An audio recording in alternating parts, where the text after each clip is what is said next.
In today's video, I'm going to teach you how to connect your Hostinger domain to your Shopify store in under 3 minutes. Let's dive right in. First, head over to the Hostinger website and log into your account. Once you're inside the Hostinger dashboard, look at the left sidebar and click on Domains. Next, open your domain portfolio and select the domain you want to connect to Shopify.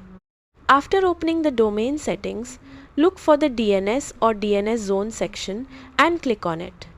Now locate the A record settings. You'll need to point this record to Shopify's IP address. Edit the A record and enter Shopify's IP address provided inside your Shopify domain settings. Next, find the CNAME record for www and point it to shops.myshopify.com. Once both DNS records are updated, save your changes. Now switch over to your Shopify admin dashboard. Click Settings in the bottom left corner, then select Domains. Next, click Connect Existing Domain and enter your Hostinger domain name.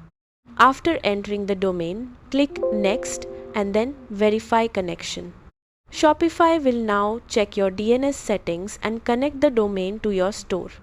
Keep in mind that DNS changes can sometimes take a few minutes or up to 48 hours to fully propagate worldwide. And that's it. You've successfully connected your Hostinger domain to Shopify. Thanks for watching and happy selling.